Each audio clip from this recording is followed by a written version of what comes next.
My name is Bobier. I'm 26 years old and I'm a videographer.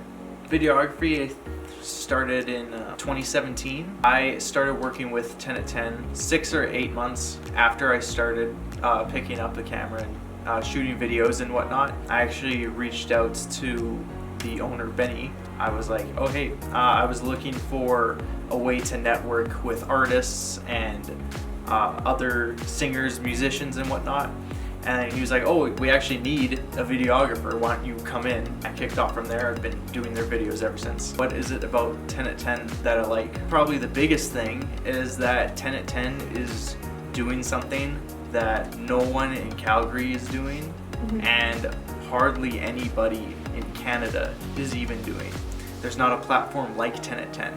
And the fact that we have something, a platform that puts on for creatives, for artists, for singers, for dancers, for rappers, that's very rare. It's such a blessing to be able to have that right in Calgary, right at home.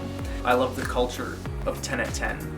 I love what they stand for. I love the inclusivity, the diversity, all like the different kinds of people that you come across. You're surrounded by people that have the same mindset as you, that just love creativity, that are passionate, and I think that's something very special. It just makes you feel a lot more comfortable to be able to share that side of you. So it's like also really nice that I can come here, do my work on my computer, edit, and go through an entire day essentially just being myself. Some of the events that we would do at the Rec Room, the one that we would do most is something that we called Wreck the Mic. So it's that entry-level event. Singers, rappers, and dancers come. They do one song, and then throughout the night, they're being judged based on their performance, the originality of the song, their style, their professionalism, their creativity. It's a good way for newbies to get their foot in, but then also to get some good feedback on their performance and their creativity, and then kind of build off of it from there. And then also it's just a great place to network too, as all our events are, because again, like, you're surrounded by like-minded people. If you're a rapper and you need a producer, you'll probably find one at that event. Or, me too. I'm a videographer. If you are a singer or you're a dancer, you want a video filmed, well then there's someone like me there that you can approach. My favorite part about videography, there's lots of people with creative imaginations, but then being able to literally see this image in my head and then create that and put it into a video, I think is really satisfying. So yeah, one of the struggles I've faced personally and come across quite often as a videographer is I'm someone that likes to be in control.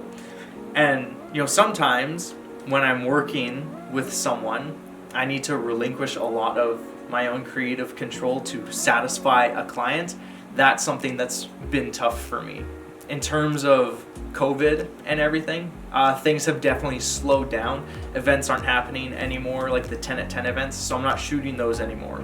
So my life has definitely slowed down. I would always ask someone when they're considering any career, it doesn't even matter if it's videography, it's like, why? Why do you want to do it? Why does it make sense? What are you going to get out of it that you're not already getting out of life? If you're someone that's just like, oh, I think it's cool, that's fine. You can do it as a hobby. But then if you want to take it seriously and you want to do this full time, it definitely requires a lot of hustle. I've had to step out of my comfort zone a lot in going out networking, messaging people, because I can't just always rely on people approaching me in order to get work. I need to go out there and look for it. What have I gotten out of videography? I'd say for me, I've always been a creative person. I've always needed to flex my creative muscle. Doing videography has allowed me to do that. I'm also someone that really enjoys collaborating and working on, let's say, team projects. Videography, every time I'm making a video, is with someone else. So it's always like, let's get together, let's create this. I also, like I said, I really love movies. I love watching movies. I love talking about movies. I love watching movie reviews. I like to look for little things in scenes to find the symbolism, to figure out like, oh, why did the director shoot this way? What emotion are they trying to convey? So me loving all of those things, and on top of that, even really enjoying human psychology, trying to understand how people think and how they react. So videography and filmmaking is kind of like all of those things wrapped into one. In a lot of ways, it's kind of the perfect thing for me, and it's the perfect outlet for me to express myself and for me to just have a career that I love doing.